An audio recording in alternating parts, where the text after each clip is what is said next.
বললেন এই জগতে গোবিন্দের আরাধনার থেকেও শ্রেষ্ঠ হলো আমার গোবিন্দের ভক্তের আরাধনা করা। রাধে রাধে। হে দেবী, এই জগতে গোবিন্দের সেবার থেকেও শ্রেষ্ঠ হলো আমার গোবিন্দের ভক্তের সেবা করা। তাই মহাপ্রভু বললেন, আমারে ভজিবার যার আছে অভিলাষ, আগে ভজ গিয়া মোর মঙ্গল প্রিয় দাস। ভজ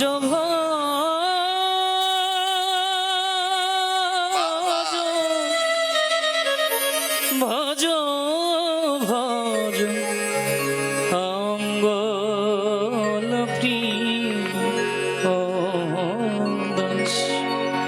মহাপ্রভু বললেন, আমাকে ভজিবার যারা আছে অভিলাষ, তাহলে আগে গিয়ে ভজ মোর মঙ্গল প্রিয় দাস। আগে আমার ভজনা করো না, যারা আমার দাস আমার ভক্ত তাদের ভজনাটা আগে করো। ওমা, তাই এ জগতে যে জন আমার মহাপ্রভুর সেবকদের সেবা করে তার সেবাই হলো সর্বশ্রেষ্ঠ। আজ তারই আয়োজন আমার মহাপ্রভুর একান্ত পার্ষদ ওই ৬৪ মহন্তগণ, আজ তাদের সেবার আয়োজন। আমার মহাপ্রভুর পরম প্রিয় এখানে উপস্থিত সকল কৃষ্ণ ভক্তগণ, আজ তাদের সেবার আয়োজন। এর থেকে বড় সেবা জগতে, এর থেকে বড় আরাধনা জগৎ সংসারে আর দ্বিতীয়টি নেই, দ্বিতীয়টি নেই। আজ গোবিন্দের পরম প্রিয় পার্শ্বদের আরাধনা, আপনাদের মতো শুদ্ধ নিষ্কিঞ্চন ভক্তদের সেবা, এ মহতি উদ্যোগ আজ আমাদের দাদা শ্রী সঞ্জীব দাদা, তার চরণে এই অধম হৃদয়ের মানস কমল থেকে অনন্ত অনন্ত দণ্ডবৎ প্রণতি জ্ঞাপন করেছেন। এমন এই মহতি উদ্যোগের জন্যে এ জগতে সব কিছুই পড়ে থাকে মা, কোনো কিছু সঙ্গে নিয়ে যাওয়া যায় না। যা আছে সব পড়ে থাকে। মরে যাবেন, হাজার হাজার কোটি কোটি টাকা আছে, কেউ বলবে না যে এত টাকা রেখে গেছে। কিন্তু যদি সাধু সেবা দিতে পারেন, এমন ভাগবত নাম কীর্তন দিতে পারেন, মরে যাওয়ার পরেও বলবে ওই লোকটা সাধু সেবা দিয়েছিল, নাম দিয়েছিল, কীর্তন দিয়েছিল, ৬৪ মহন্তের ভোগ দিয়েছিল। এটাই কর্মফল। এ জগতে যত প্রকার ফল আছে সব ফল পাকে, আর একদিন যে ফলগুলো পাকে একদিন সেই ফলগুলো পচেও যায়। যাই তো একটা কীর্তন আছে, হ্যাঁ, গুরু বুঝাও আমারে, গুরু শিখাও আমারে, একটি গাছে ৩টি পদ্ম, একটি পদ্ম সাদা, কোন পদ্মতে ঠাকুর কৃষ্ণ, কোন পদ্মতে রাধা। অকুল গঙ্গামরে জল পিপাসায়, অগ্নিমরে শীতে, উঠান ফাটে রাগেরে গুরু, আসন নিল স্রোতে। বড় তত্ত্বের গান এটি। শেষের দিকে লাইনগুলো সব মনে নেই, শেষের দিকে একটি লাইনে গিয়ে বলছে, অকুল সমুদ্রের তীরে শ্রী গৌরাঙ্গের বাসা, গুরু জিগায় শিষ্যের কাছে, ভবে পাকলে কোন ফল রয় কাঁচা। জিজ্ঞেস করছে শিষ্যকে, ও শিষ্য বলো তো এই পৃথিবীতে পাকার পরে কোন ফল কাঁচা রয়? বলতে পারেন মা? পাকলে পরেও কোন ফল কাঁচা থাকে এমন ফলের নাম জানেন? হ্যাঁ, ওই আম জাম কাঁঠাল লিচু পাকার পরে পেকে যায়, কিন্তু একটা ফল পাকলেও কাঁচা থাকে, সেই ফলটির নাম কর্মফল। আপনি মরে যাবেন কিন্তু আপনার কর্মফল পচবে না, নষ্ট হবে না, ওটা পাকা থেকে যাবে। কোনো ক্ষয় নেই, তদ্রূপ এই মহতি আয়োজনের কোনোদিন ক্ষয় নেই। এর কোনোদিন ক্ষয় নেই। এত মহতি আয়োজন, আমি বারবার একটা কথা বলি, যার অর্থ লাগে না, গুরু বৈষ্ণব গোবিন্দ আর ভাগবতের সেবায় তার অর্থ খায় চোর বেধি অগ্নি আর রাজায়। যার অর্থ চার জায়গায় লাগে না, আবার চার জায়গায় চলে যায়। গুরু গোবিন্দ বৈষ্ণব আর ভাগবতের সেবায় যার অর্থ লাগে না, জেনে নিবেন তার অর্থ আবার চারটি জায়গায় চলে যাবে। আজ এই সঞ্জীব দাদা, এখানে আরে একজন দাদা আছে দশরথ দাদা, এনাদেরকে আমি আমার শিক্ষাগুরু বলতে অনায়াসে বাধ্য। কারণ আমি যখন প্রথমবার ব্রজে গিয়েছিলাম, এনারাই আমায় নিয়ে গিয়েছিলেন। এনাদের ধরেই আমার প্রথমবার জীবনের তীর্থ দর্শন হয়েছিল। তাই এনাদের কাছে আমি জন্ম জন্মান্তরের ঋণী। আমি নিজের চোখে দেখেছি এই সঞ্জীবদা, তার সাথে যারা যেত সবার ব্যাগ বস্তা যেখানে যা আছে মাথায় করে নিয়ে যেত। কোনো সময় তার ভিতরে অমন অহংকারী ভাব আমি দেখিনি। অন্য যারা ছিল অন্য রকম বলতেন, কাইটগণ বলতেন যারটা সে নাও। আর দাদাকে দেখতাম যারা বৃদ্ধ পারছে না ব্যাগ নিতে, নিজে 3-4টা ব্যাগ টেনে টেনে নিয়ে দিতেন। হ্যাঁ, আজও তার সাথে যারা তীর্থে যায় মনে করেন যে এমন করে তিনি সবাইকে ভালোবাসেন। বলুন, সব তো পড়ে থাকবে, এই ভালোবাসাটুকুই অক্ষয় হয়ে থাকবে, আর কিছু নয়। টাকা পয়সা দিয়ে কি হবে? কতজন আর কুমিরের মতো কোটি কোটি টাকা আছে, কোটি পেরেছে এমন ভক্ত সেবা দিতে, পেরেছে এমন মহন্ত ভোগ করতে, পেরেছে এমন ভগবানের গুণকীর্তনের আয়োজন করতে। ও টাকা তো ব্যাংকেই পড়ে থাকবে, এই কর্মফলটুকুই অক্ষয় হবে। তাই প্রভুর কাছে বিনীত প্রার্থনা যেন আমাদের দাদাশ্রী এমনি ভাবে ভক্ত সেবা দিতে পারেন। জগৎ জননী ভগবতী মা দুর্গাকে ভোলানাথ বললেন, হে দেবী, এ জগতে আমার গোবিন্দের আরাধনা শ্রেষ্ঠ, কিন্তু তার থেকেও শ্রেষ্ঠ আমার গোবিন্দের ভক্তের আরাধনা। কারণ আমার গোবিন্দ ভক্তকে বড় ভালোবাসে। আর আমার গোবিন্দ তো অন্য কোথাও থাকে না, তোমার হৃদয়ে সদা গোবিন্দ বিশ্রাম। আমার গোবিন্দ বিশ্রাম নেয় ভক্তের হৃদয়ের মধ্যে। এ জগতে শান্তি কোথায়? এ জগতে শান্তি কোথায়? এই ভক্ত সেবায়, সাধু সঙ্গে। ধ্যান দিন, কুরুক্ষেত্রের যুদ্ধ শেষ হলো, চারোদিকে অশান্তি বিরাজ করছে। ওই যুদ্ধে হাজার হাজার লক্ষ লক্ষ প্রাণ গেছে। হস্তিনাপুরে সব নারীরা কাঁদছে, কেউ তার স্বামী হারিয়ে কাঁদছে, কারো যুদ্ধে স্বামী মারা গেছে। কোনো বোন তার ভাই হারিয়ে কাঁদছে, কোনো বোনের ভাই মারা গেছে। কোনো মা তার সন্তান হারিয়ে কাঁদছে, কোনো মায়ের সন্তান মারা গেছে।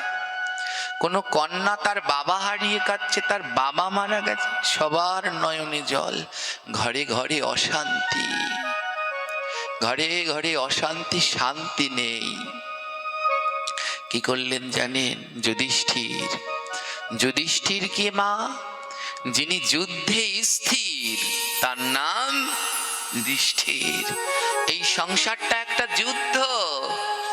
বারবার এই সংসারে বিপদ আসবে, বাধা আসবে, কিন্তু এই সংসার নামক যুদ্ধে তোমাকে স্থির থাকতে হবে। কেমন স্থির? শত বাধা আসলেও যেন আমি গোবিন্দ ভুলি না, শত বাধার মধ্যেও যেন আমার গোবিন্দ ভজন চলে।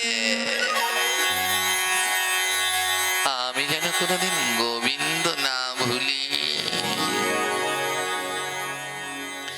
কি করলেন জানেন?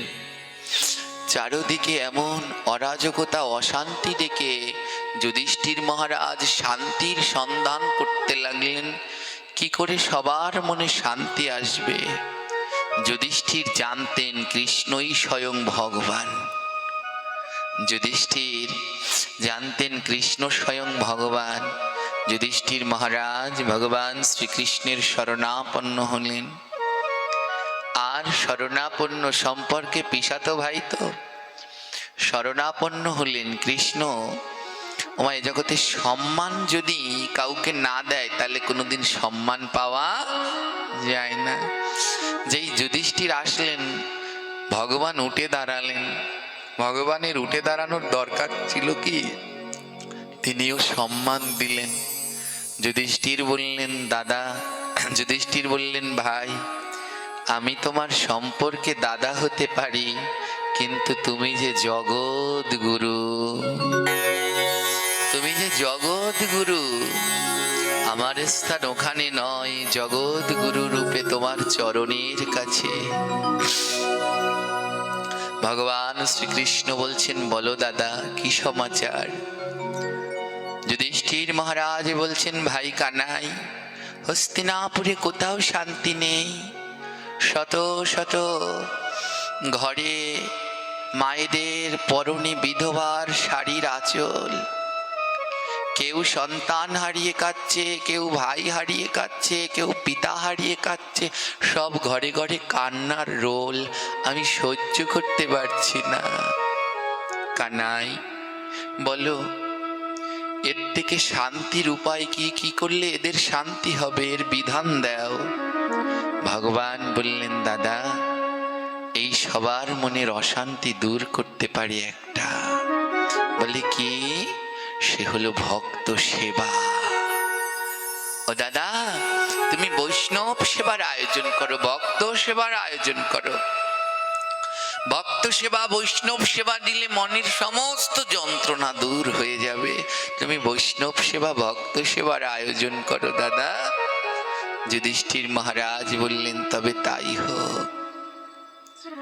আয়োজন করা হলো বিশাল বৈষ্ণব সেবার। এত বড় বৈষ্ণব সেবা। এবার সবাইকে ডাকা হলো, কাজের দায়িত্বটা বুঝিয়ে দেওয়ার জন্য সবাইকে ডাকা হলো। ভীম, অর্জুন, নকুল, সহদেব যারা যারা ছিলেন সবাইকে ডাকলো। এক এক করে কাজের দায়িত্ব বুঝিয়ে দিচ্ছে ভগবান শ্রীকৃষ্ণ। এক এক করে সবাইকে কাজের দায়িত্ব বুঝিয়ে দিচ্ছে। অর্জুনকে দায়িত্ব দিল নিমন্ত্রণ করার, যাও তুমি সবাইকে নিমন্ত্রণ করবে। ভীমকে দায়িত্ব দিল প্রসাদ বিতরণের। যুধিষ্ঠির মহারাজ বললেন কানাই এটা কি করলে? এ ভীম প্রতিদিন 80 মণ খাবার খায়, আর ওর কাছে প্রত্যেক বেলায় 80 মণ খাবার খায়, ওর কাছে খাবারের দায়িত্বটা দিয়ে দিলে। ভগবান বলল কেন দিলাম জানো? ওকে দায়িত্ব দিলাম, এখন আর ও চাইলেও খেতে পারবে না, কারণ খাবারের টান লাগলে যে ওরই দায়িত্ব। তাই ভগবান আমার এক এক করে সবাইকে দায়িত্ব বুঝিয়ে দিলেন। এবার সভা শেষ, এক এক করে সভা ত্যাগ করে যাচ্ছে। আর দুদিন পরেই হস্তিনাপুরে বিশাল বৈষ্ণব সেবা ভক্ত সেবার আয়োজন।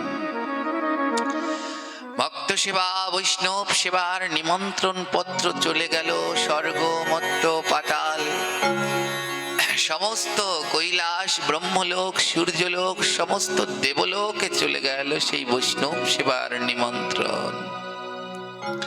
বিশাল আয়োজন। সভা শেষ হলো, এক এক করে বেরিয়ে গেলেন। সবাই যখন বেরিয়ে গেলেন, যখন যুধিষ্ঠির মহারাজও বেরিয়ে যাচ্ছেন, ভগবান শ্রীকৃষ্ণ ডাক দিলেন দাঁড়াও, ও দাদা দাঁড়াও। ভগবান শ্রীকৃষ্ণের ডাকে যুধিষ্ঠির মহারাজ থমকে দাঁড়ালেন। বল কানাই কিছু বলবি ভাই? দাদা এই বৈষ্ণব সেবায় সবাইকে একটা একটা করে দায়িত্ব দিলে, কিন্তু আমাকে তো কোনো দায়িত্ব দিলে না। আমি কি তোমার কিছু হই না? বুকে জড়িয়ে ধরলেন যুধিষ্ঠির। এ কি বলছিস কানাই? তুই ছাড়া এ জগতে আর কোনো গতি আছে? হ্যাঁ, তুই তো করুণার সিন্ধু, দিনের বন্ধু। দিন মানে কাঙাল, তুই তো কাঙালের বন্ধু রে ভাই। তুই ছাড়া কোনো গতি আছে? কানাই বলল, ও দাদা তাহলে আমায় একটা কাজ দেবে না? বৈষ্ণব সেবায় গেলে কোনো দিন কোনো জায়গায় জেনে রাখবেন মা, যেখানেই বৈষ্ণব সেবায় যান যে কোনো একটা কাজ করবেন, নইলে ওখানে ঋণী থেকে যেতে হয়। একটা থালা ধুলেও ধুয়ে দিতে হয়, একটা চাটাই লাসলেও লেচে দিতে হয়, বলে শক্তি না থাকলে ওখানে দাঁড়িয়ে দাঁড়িয়ে কিছুটা সময় নাম করে এসো। ভগবান বললেন, দাদা আমাকে একটা দায়িত্ব দাও, এ বৈষ্ণব সেবায় আমিও কিছু করতে চাই।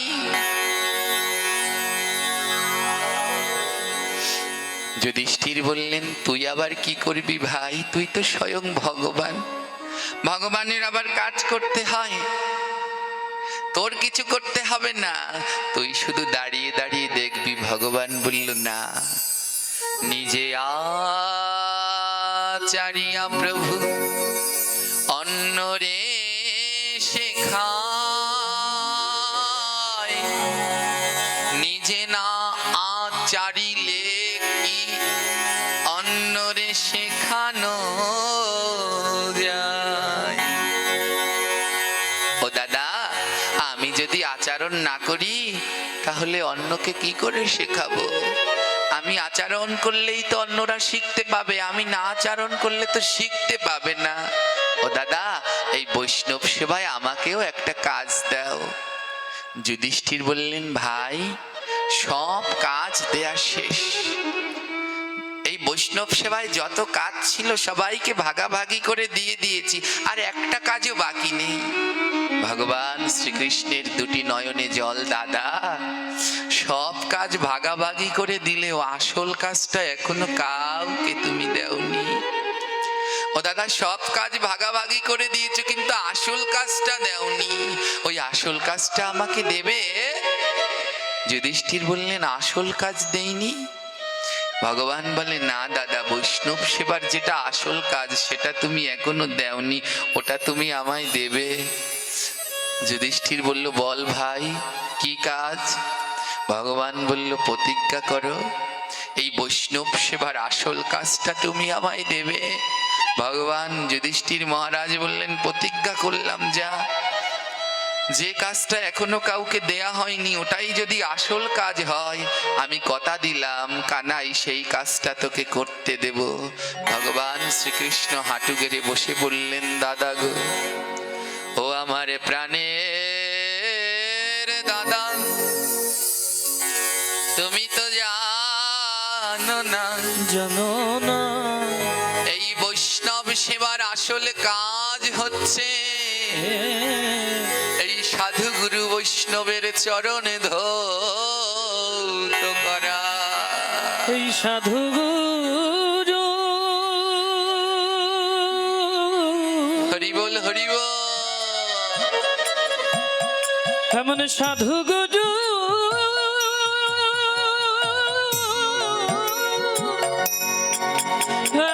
এমন সাধু গুরু শ্রীচরণ সেবা,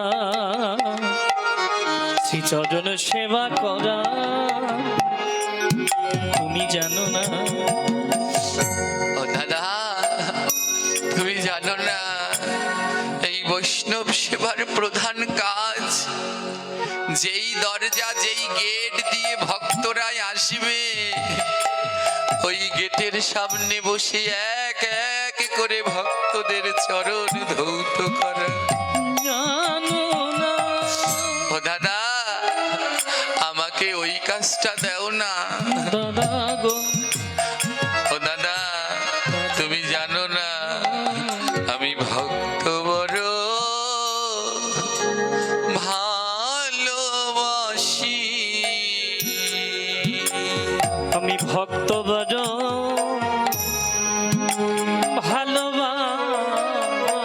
আমি ভক্ত বড় ভালোবাসি, আমি ভক্ত বড় ভালোবাসি, আমি ভক্তের টানে ছুটে আসি,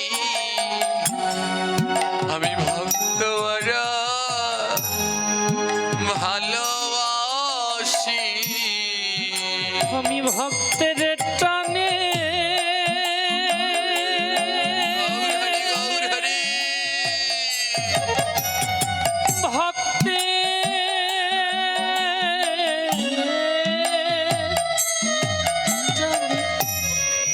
ছুটে আসি। ও দাদা তুমি জানো না আমি ভক্ত বড়, ভক্ত বড় ভালোবাসি। এক পাশে দাঁড়িয়ে মহাজন বলছে এসে কি করো গো? বলে আমি এসে কি করি জানো? আমি ভক্তের ধুলা অঙ্গে মাখি। আমি ভক্তের ধুলাই আমার রঙে মাখি। আমার অঙ্গে মাখি সঙ্গে রাখি। গৌর হরিব ভক্তের ধুলা অঙ্গে মাখি। আমি ধুলাই অঙ্গে মাখিয়া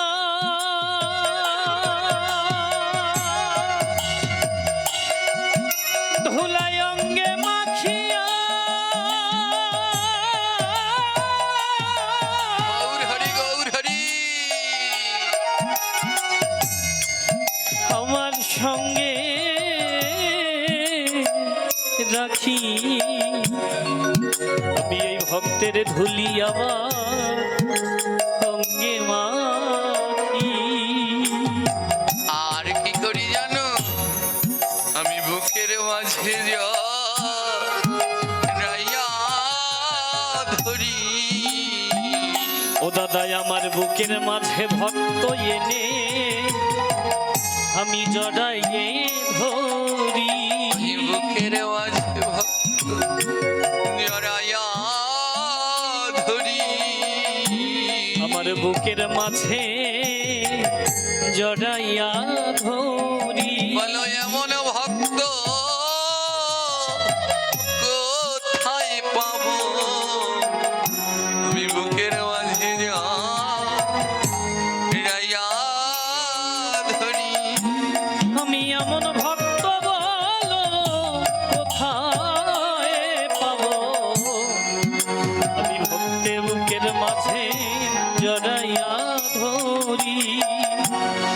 বলে ওই ভক্ত পেলে আমি বুকের মাঝে জড়াইয়া ধরি। জানো দাদা জানো না দাদা আমার ভক্ত বড় ভালো লাগে দাদা। দাও না তোমার এই বৈষ্ণব সেবায় যত ভক্ত আসবে আমি সকল ভক্তের চরণ ধোয়াবো দাদা। দাদা যুধিষ্ঠির মহারাজ এই কথা শুনে ধুলায় গড়াগড়ি দিয়ে কাঁদছে।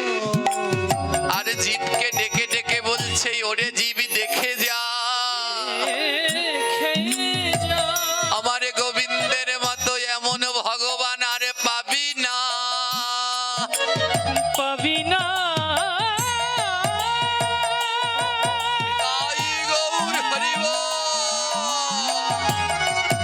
ও জীব আমার গোবিন্দের মতো, ও জীব আমার গোবিন্দের মতো এমন ভক্ত পাবি না।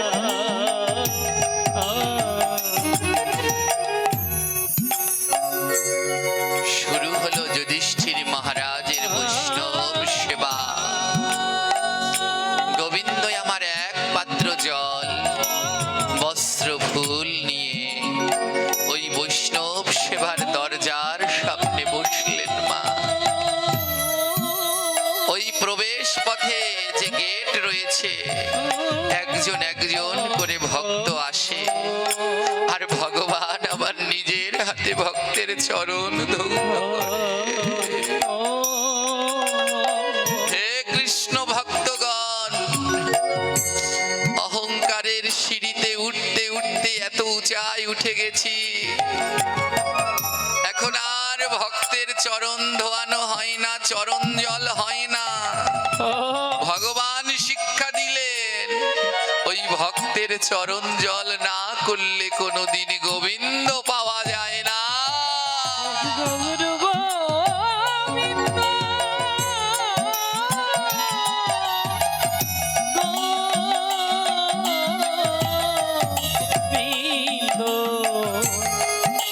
গোবিন্দ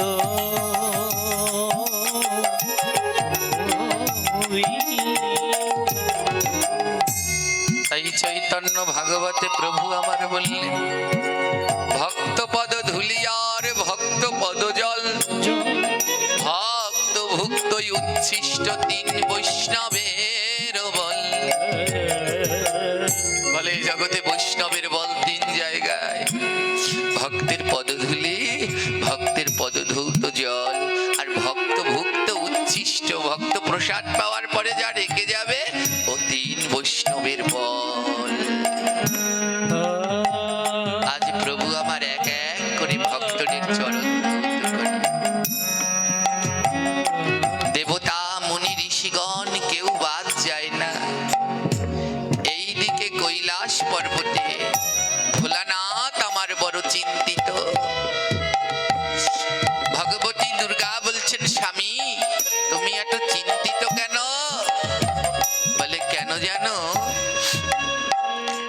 দেখো আমি পঞ্চমুখে যার দিবারাতি নাম গাই, যেই চরণ পাওয়ার উদ্দেশ্যে আমি 5টা মুখে প্রভুর নাম গাই।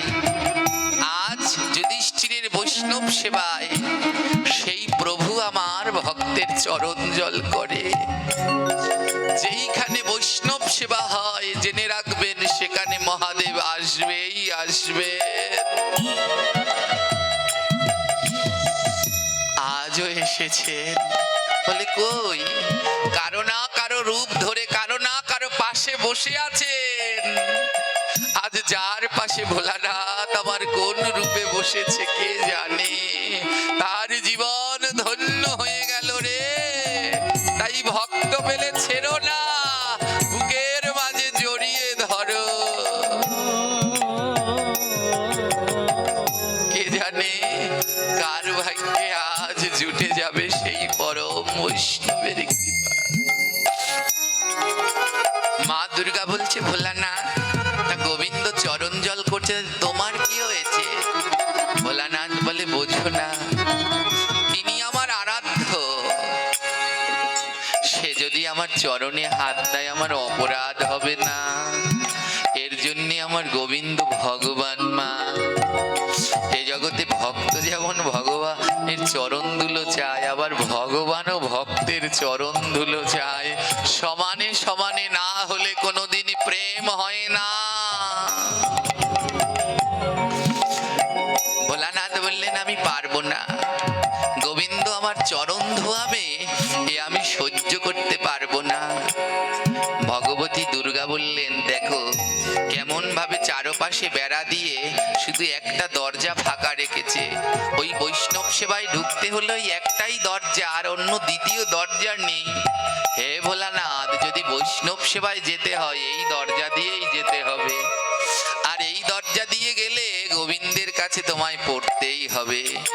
ভোলানাথ বলে, বৈষ্ণব সেবায় তো আজ আমি যাবই যাব। কারণ এমন বৈষ্ণব সেবা যদি আর না ভাগ্যে হয়, আর না ভাগ্যে হয়, আজ আমি যাবই যাব।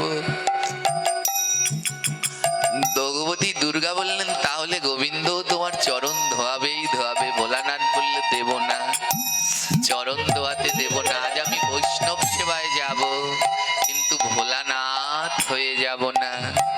হে ভগবতী দুর্গা, আজ আমি নিকৃষ্ট প্রাণীর রূপ ধরে যাব। এ জগতে কোনো নিকৃষ্ট প্রাণীকে স্পর্শ করলে সবাই স্নান করে ঘরে আসে। আজ আমি এক নিকৃষ্ট প্রাণীর রূপ ধারণ করে বৈষ্ণব সেবায় যাব, যেন কৃষ্ণ আমায় স্পর্শ না করে। ভগবতী দুর্গা বলে, সেই নিকৃষ্ট প্রাণীটা কি গো? ভোলানাথ বললেন, আজ আমি কুকুর হব।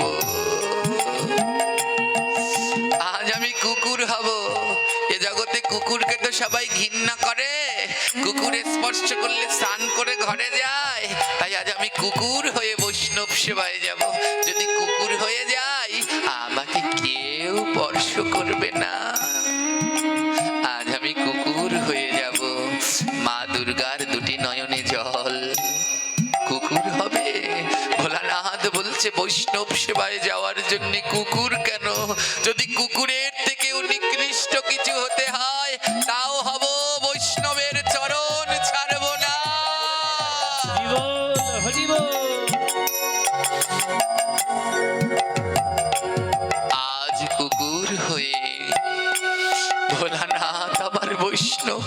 সভায় যাচ্ছেন। সমস্ত বৈষ্ণবদের প্রবেশ হয়ে গেছে সভার মধ্যে। যুধিষ্ঠির মহারাজ কানাইকে ডেকে বলছে, কানাই এবার চলে আয়, আর কেউ বাকি নেই, যত নিমন্ত্রিত সবাই এসে গেছে, আর কেউ বাকি নেই। কানাই বলছে, দাদা এখনো আসল বৈষ্ণব আসেনি, এখনো আসল বৈষ্ণব আসেনি। ওমা আমার ভোলানাথ বৈষ্ণবদের ভিতরে শ্রেষ্ঠ। নিম্নগণাম যথা গঙ্গা, দেবানাম অচ্যুতা যথা, বৈষ্ণবানাম যথা শম্ভু, পুরাণানাম মৃদম তথা। ভোলানাথ কেমন বৈষ্ণব জানেন? নারদ বললেন ভোলানাথকে, ও গুরুদেব এ জগতে সবাই বলে বৈষ্ণব, তা তুমি কেমন বৈষ্ণব? হ্যাঁ, বৈষ্ণব দাদা সঙ্গে তিলক পরে, তুমি তিলক পরো না, সারা গায়ে শ্মশানের ছাই মাখো। বৈষ্ণব গলায় তুলসীর মালা পরে, আর তুমি তুলসীর মালা পরো না, গলার মধ্যে হারের মালা পরে রেখেছো, কেমন বৈষ্ণব? ভোলানাথ কিছু বললেন না। ভগবান বলছে, ওরে নারদ এ কি করলি? তুই জানিস আমার ভোলানাথ সারা গায়ে কেন শ্মশানের ছাই মাখে?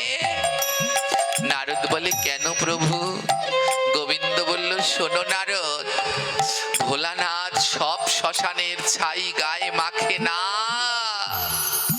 ভোলানাথ সেই শ্মশানের ছাই গায়ে মাখে যে প্রতিদিন দাদা সঙ্গে তিলক ধারণ করে। সে যদি দেহ ত্যাগ করে, তার শ্মশানের ছাই ভোলানাথ আমার সারা গায়ে মেখে রেখে দেয়। ওমা আমার মতো পাপী মরলে ভোলানাথ শ্মশানে আসবে না। আমার মতো পাপী মরলে এই ছাই ভোলানাথ গায়ে মাখবে না।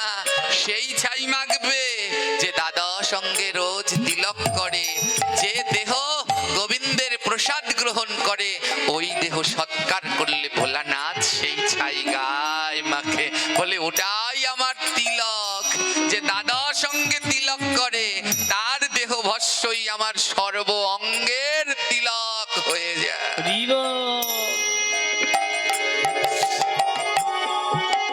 গোবিন্দ আমার যুধিষ্ঠিরকে বলছে, দাদা তুমি যাও, এখনো আসল বৈষ্ণব আসেনি, আমি অপেক্ষা করছি। এবার গোবিন্দ আমার দাঁড়িয়েছেন কেমন ভাবে মা? পা দুটো বিছিয়ে দাঁড়িয়েছেন, বলে কোনো ফাঁক দিয়ে যেন যেতে না পারি। এই তো দরজাটা, এখানে একটা পা দিয়েছে, এখানে একটা পা দিয়েছে, দুটো পা এমন ভাবে বিছিয়ে রেখেছে, আর ওই দুই হাঁটুর তলে একটা বড় ফাঁকা জায়গা। এবার ওই গেটের সামনে ভগবান আমার অমনি করে দাঁড়িয়ে আছেন। বলে, যখন বৈষ্ণব আসবে তখনই ধরবো, আজ কোন রূপে তুমি আসো। ভোলানাথ কুকুর রূপে চলে আসলেন। ভোলানাথ মনে মনে ভেবেছে, কুকুর রূপে আসলে আমায় কেউ চিনতে পারবে না, তাই আজ ভোলানাথ কুকুরের রূপে এসে পড়েছেন। এবার গোবিন্দ আমার বারবার আর নয়নে কুকুরের দিকে তাকাচ্ছে, কুকুরের দিকে তাকাচ্ছে। এবার ভগবান তো, ভগবানের অজানা কিছু আছে মা। ভগবান বললেন, আরে ভোলানাথ তুমি চলে আসলে, ওই কুকুরের রূপে চলে আসলে, কিন্তু তুমি ভুলে গেছো এ জগতে এ দেহের যা আছে সব অধিকার তোমার, কিন্তু চরণের অধিকার কারণেই, চরণের অধিকার সবার। ওই চরণ চিহ্ন দেখে চিনে ফেললেন যে এটা কুকুর নয়, এটা স্বয়ং ভোলানাথ। আজ বারবার যখন কুকুরের দিকে ভগবান তাকাচ্ছে, ভোলানাথ মনে মনে ভাবছে, আমায় বোধহয় চিনে ফেললো নাকি। কুকুর রূপে ভোলানাথ সামনের দিকে আগাচ্ছে না। গোবিন্দ আমার চোখটা বন্ধ করলেন, বললে, না ডাকলে কি কোনোদিন আসে? না ডাকলে তো কোনোদিন আসবে না, তাই চোখ বন্ধ করে দুই নয়নের জলে ভক্ত এসো বলে ডাকছে। ও ভক্ত, তুমি নিজ গুণে হবে না, আসো আসো। যখন চোখ বন্ধ করে ডাকছে, ভোলানাথ বলে এটাই সুযোগ, এই সুযোগে চলে যাই। চোখ বন্ধ করে যখন ডাকছে, যখন ডান দিক দিয়ে যাবে, দেখে গোবিন্দের একটা চরণ ওই দরজার এক পাশে ঠেকানো। ভোলানাথ বলেন সর্বনাশ, প্রভুর চরণের উপর দিয়ে তো ডেঙিয়ে আমি যেতে পারবো না, ভগবানের চরণ তো ডাঙাতে পারবো না। বাদিকে গিয়ে দেখে আরেকটা খুঁটির সাথে আরেক চরণ দিয়ে রেখেছে, বলে এই চরণও তো আমি ডাঙাতে পারবো না। তার থেকে একটা কাজ করি, ওই দুই চরণের মধ্যখানে যে ফাঁকা আছে, ও ফাঁকা দিয়ে আমি চলে যাই। যেই না ভোলানাথ ওই ফাঁকা দিয়ে যেতে শুরু করেছে, অমনি গোবিন্দ আমার দুটি চরণ দিয়ে কুকুর রূপে ভোলানাথকে ঠেসে ধরলে।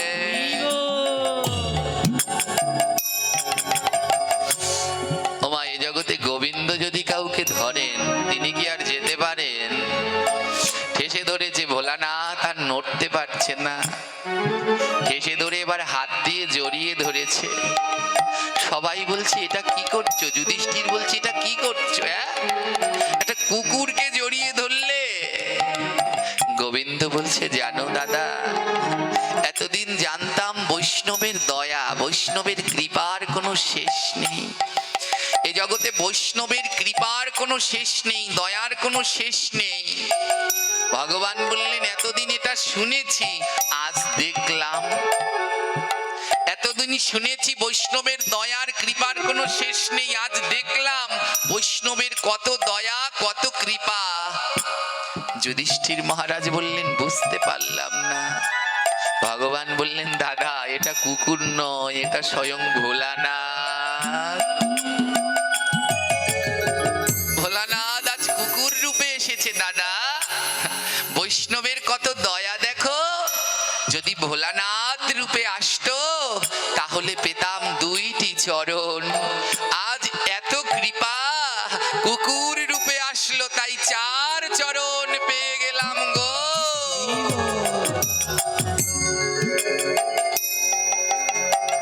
ভগবান বললেন এত দয়া, যদি তোমার ওই ভোলানাথ রূপে আসতে তাহলে তো দুটো চরণ পেতাম, কিন্তু কুকুর রূপে এসেছো, তাই চার চরণ পেয়ে গেছি। আজ কি আর তোমায় ছাড়ি? ওই আসনের উপরে বসিয়ে গোবিন্দ আমার চরণ ধোয়াচ্ছে।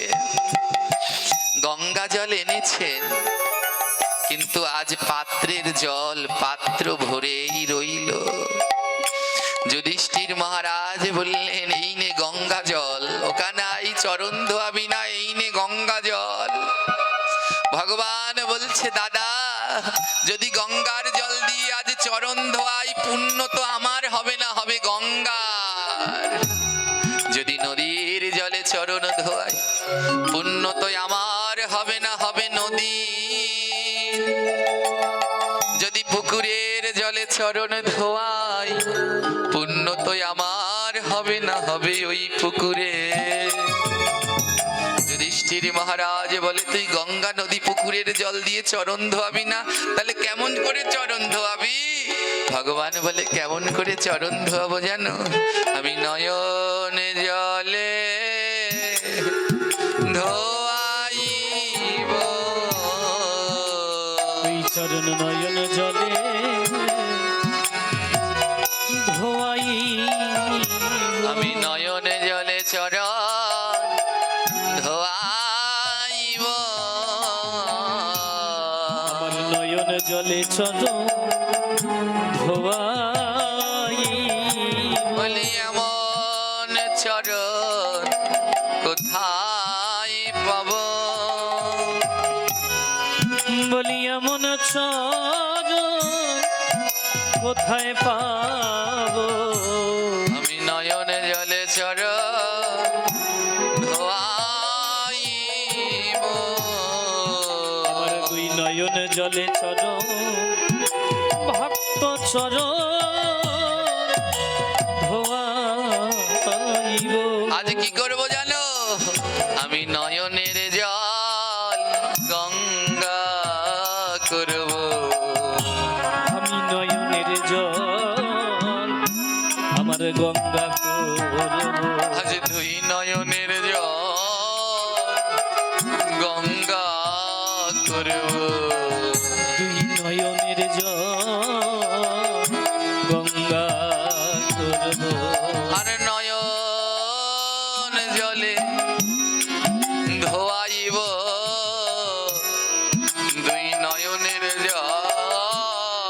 গঙ্গা করব। দুই নয়ন জলে চরণ ধোয়াইব, আমার নয়নের জল আমি গঙ্গা করব। আজ ভগবান আমার দুটি নয়নের জল দিয়ে ভোলানাথের চরণ ধোয়াচ্ছে। বলে ভালোই হয়েছে, তুমি কুকুর রূপে এসে ভালোই করেছো, আজ 4 চরণ ধোয়াবো। 4টি চরণ ধুইয়ে দিলেন ভোলানাথ, কুকুর রূপ ছেড়ে দিয়ে।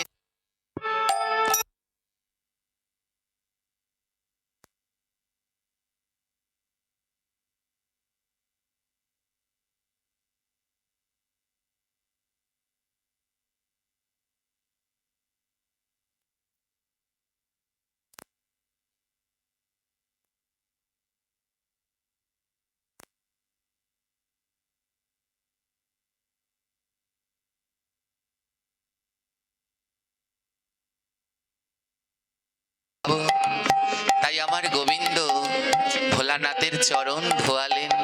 ভোলানাথ বলল, শোনো, এই দিন না আরো দিন আসবে, আমি তোমার প্রতিশোধ নেব গো, প্রতিশোধ নেব গো, আমি প্রতিশোধ নেব গো, প্রতিশোধ নেব গো, আমি প্রতিশোধ নেব। তুমি ভগবান হয়ে আমার চরণ দোয়ালে তো আমি এর প্রতিশোধ নেব।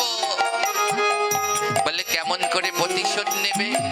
বলে আমি ভোলানাথ, আমি কলিতে আসিব, কলিতে আসিব, সেদিন অদ্বৈত হইব, কলিতে আসিব।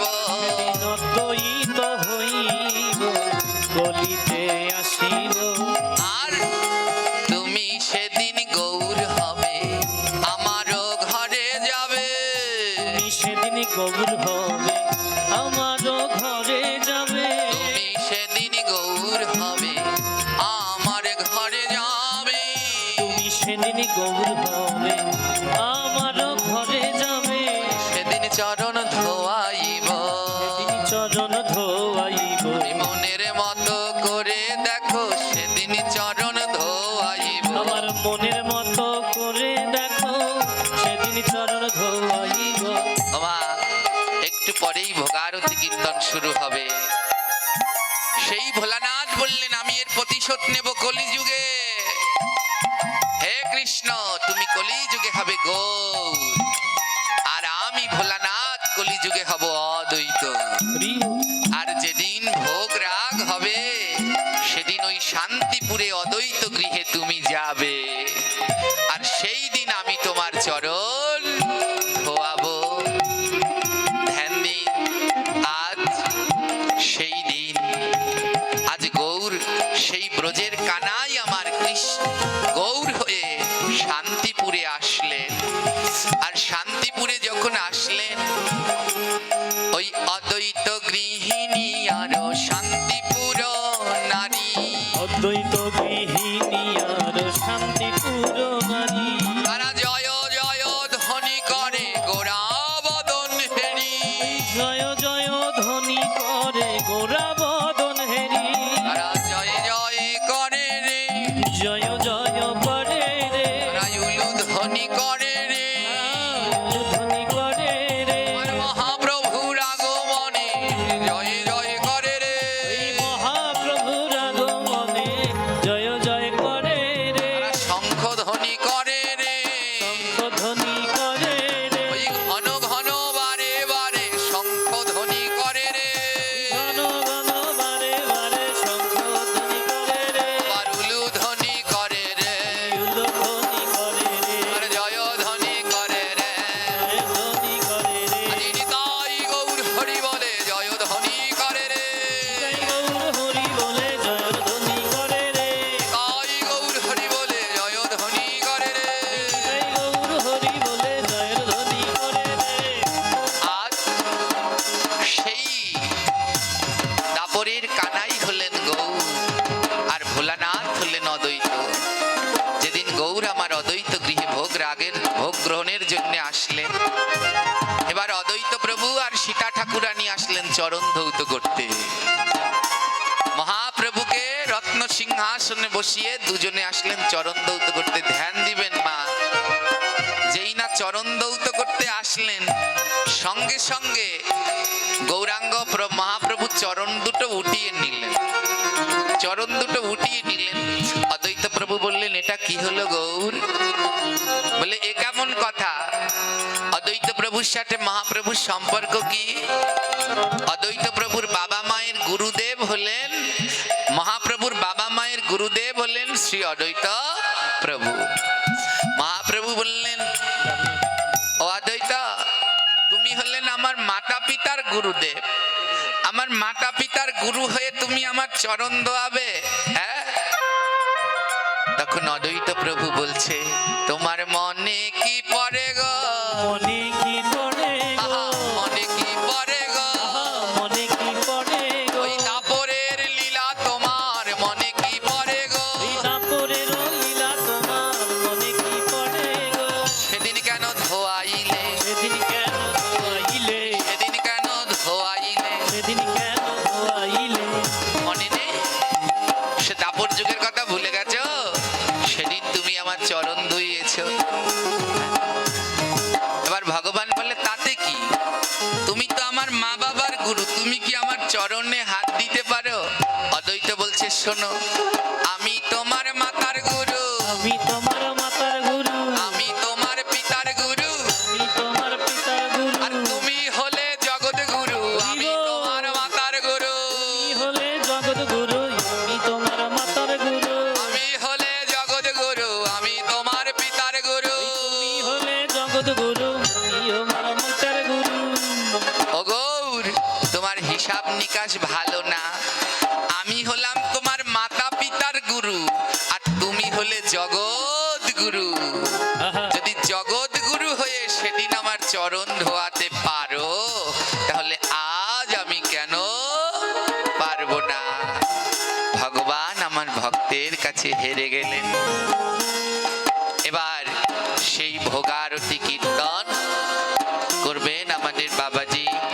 আমার আলোচনার সময় 1:30 বেজে গেছে 35। এবার ভোগারতি কীর্তন শুরু হবে। বাবা আপনারা শুনবে? সবাই মিলে শেষ হয়নি এখনো। ভোগারতি হোক, আনন্দ কীর্তন হোক, ওতেই কেটে যাবে অনেকটা সময়। সঞ্জিত দাদা কি বলবে?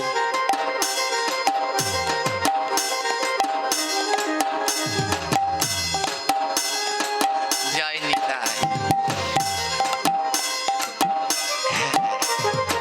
কেউ উঠবেন না, সবাই বসবেন। আমরা ভোগারতি কীর্তন শ্রবণ করব। এইভাবে এই অদ্বৈত অঙ্গনে গৌর আমার গিয়েছিলেন, আর অদ্বৈত প্রভু সেদিন মহাপ্রভুর চরণ দৌত করলেন। বলে, তুমি জগৎ গুরু হয়ে যদি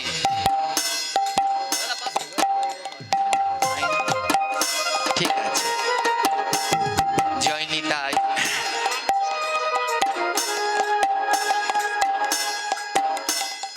এইটা জয় নিতাই। এবার কি হলেন, ওমা, এইভাবে প্রভু আমার মহা অদ্বৈত অঙ্গনে ভোগ গ্রহণ করলেন। আর ভগবান সেই পূর্বের ঋণ শোধ করবার জন্যে চরণ ধৌত করলেন। জয় নিতাই। তো ভগবান প্রমাণ করলেন যে এ জগতে ভক্ত সেবার থেকে শ্রেষ্ঠ আর কোনো সেবা নেই। এ জগতে ভক্ত সেবার মধ্যে দিয়েই ভগবানকে লাভ করা যায়। হ্যাঁ, তাই ভক্তকে সেবা করলে ভগবান তার কাছে ধরা দেবেই দেবে। তাই ভক্ত সেবার থেকে জগতে আর কোনো শ্রেষ্ঠ সেবা হয় না। তাই মহাপ্রভু বলেছেন, আমারে ভজিবার যার আছে অভিলাষ, আগে ভজ গিয়া মোর মঙ্গল প্রিয় দাস। তাই আজ এখানে এই ভক্ত ভগবানের সেবা সেবার আয়োজন, অত্যন্ত প্রসন্ন সবার মন। আমরা সবাই সঞ্জীব দাদার জন্য প্রার্থনা করি এমন শুদ্ধ পরমী মহতীয় আয়োজন তিনি যেন অনন্ত অনন্তবার করতে পারেন। আপনারা সবাই তার সঙ্গে থাকবেন, তাকে চরণদুলি দিয়ে আপনারা অশেষ অপার করুণা কৃপা করবেন। আমার ছিল দাদু গুরুদেব শ্রী অষ্টোত্তর শত তিনকড়ি গোস্বামী প্রভুপাদ একটা কথা তার একটা বাণীতে বললেন, অন্যের দোষ দেখাই তোমার সব থেকে বড় দোষ।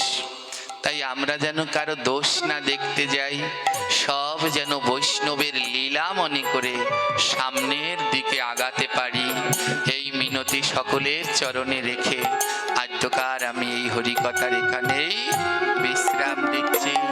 এরপরে আপনারা ভগবানের এই দিব্য আরতি কীর্তন শ্রবণ করবেন। কেউ উঠবেন না, সবাই স্ব স্থানে বসবেন। আজ মহাপ্রভু গদাধরকে নিয়ে নৃত্য শুরু করলেন। আজি গোরা নাচিছে, গোরা নাচিছে, আজ গোরা নাচিছে, গোরা নাচিছে, ওই গোরাই নাচিছে, গোরাই নাচিছে, গোরাই নাচিছে, গোরাই নাচিছে, আহা গোরা নাচিছে, আহা গোরা নাচিছে, আজি মনের ওই আনন্দে আমার গোরা নাচিছে, মনের আনন্দে আমার গোরা নাচিছে। আজ মনের আনন্দে প্রভু আমার নাচছে।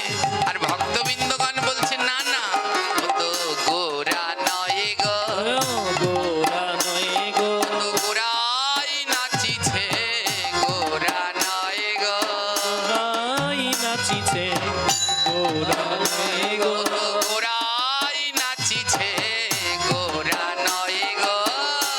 গোরাই নাচিছে, গোরা নয় গো। আজ গৌরাঙ্গ মহাপ্রভু নৃত্য করছেন আনন্দে, আর ভক্তরা বলছে না না গোরা নয়, ও তো গোরাই নাচিছে। বলে না না গোরা নয়, গোরাই নাচিছে, রাই রাই গো রাই। আজ মহাপ্রভু নৃত্য করছেন তো মনের আনন্দে, ওই গোরা বাপ ভুলে গিয়ে আজ রাই রাধা ভাবে নৃত্য করছেন। তাই গোরাই নাচিছে, গোরাই নাচিছে, আহা রাই ধ্বনি নাচিছে, গোরাই নাচিছে, আজ প্রেমাবেশে গৌর আমার নাচিছে নাচিছে, প্রেমাবশে গৌর আমার নাচিছে, নাচিছে, আজ ভক্ত গৃহে যাবে বলে নাচিছে নাচিছে। ভক্ত গৃহে যাবে বলে নাচিছে, নাচিছে। তোমরা জয় দাও জয় দাও, জয় দাও, জয় দাও, জয় দাও জয় দাও, জয় দাও, জয় দাও। আজ ভক্ত গৃহে যাবে বলে জয় দাও জয় দাও, ভক্ত গৃহে যাবে বলে জয় দাও, জয় দাও। ভক্ত গৃহে যাবে বলে জয় দাও জয় দাও। ভক্ত গৃহে যাবে বলে জয় দাও, জয় দাও। আজ আমার প্রভু ভক্ত গৃহে আসছেন, এসে গেছে অলরেডি। এবার তার আরাধনার কীর্তন শ্রবণ করুন। এখানে এবার আমি বিদায় নিলাম। তাই যদি থাকে লেখা আবার হবে দেখা, যদি থাকে লেখা আবার হবে দেখা, আহা যদি থাকে লেখা আবার হবে দেখা, যদি থাকে লেখা আবার হবে দেখা। তাই এইখানেতে বলে যাই সবাই টাটা বাই বাই। এইখানেতে বলে যাই সবাই টাটা বাই বাই। আর নিতাই গৌর হরি বলো, প্রেমানন্দে বাহু বলো। হরি বল, হরি বল,